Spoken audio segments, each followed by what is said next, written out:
Today on Purity God's Way, I am going to be talking about what it means to be called by God, and I am speaking specifically to Christ followers today. All Christians have been called by God, and 1 Peter 2:9, it says that you are a chosen people, you are a kingdom of priests, God's holy nation, his very own possession. This is so you can show others the goodness of God, for he called you out of darkness into his wonderful light.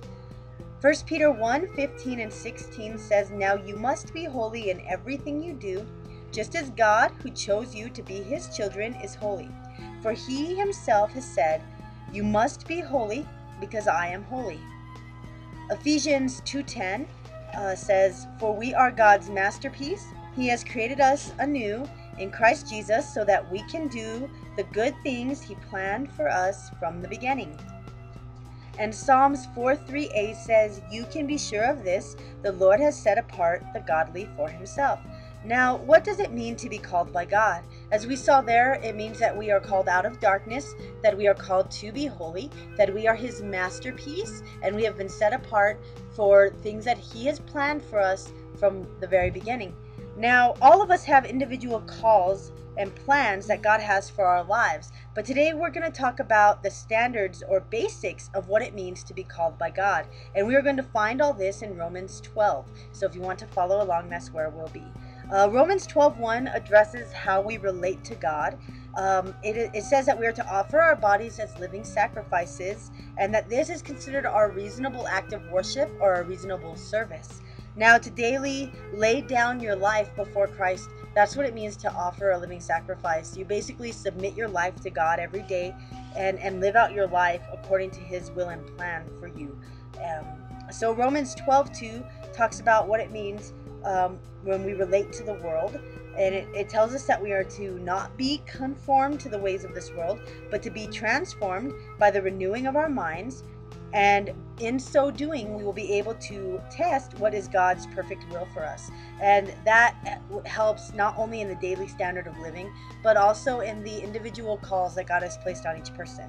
Romans 12:3-8 is about how we relate to ourselves. We are to avoid spiritual snobbery, which is considering yourself better than you truly are. And we are to be content with our place in the body. God has specifically given us a place to serve and to be in the body, and we are to live in that place and serve in that place with contentment for what God has, because he's placed us there to complete his body.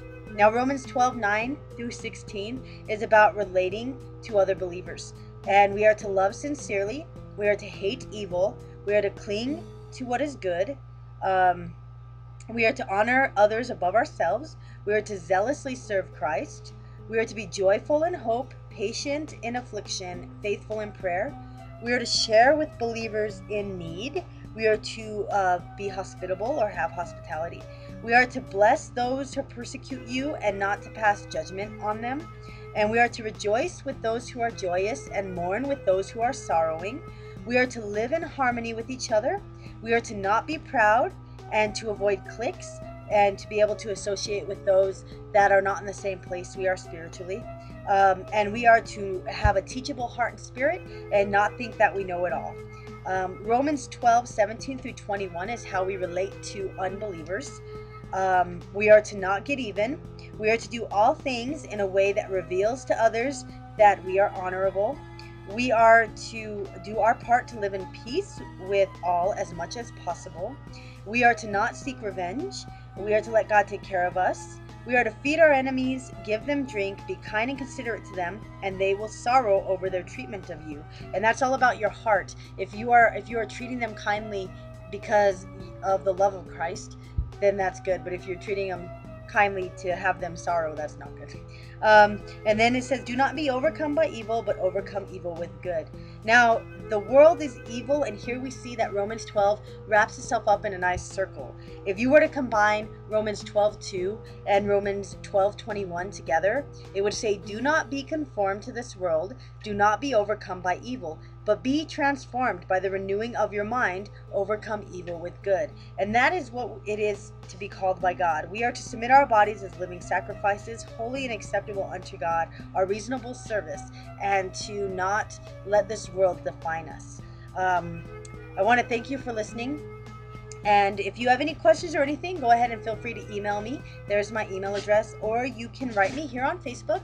And please feel free to share this video with your friends and family, and also share Purity God's Way, the page on Facebook, with your friends and family as well. Thank you very much and have a blessed day.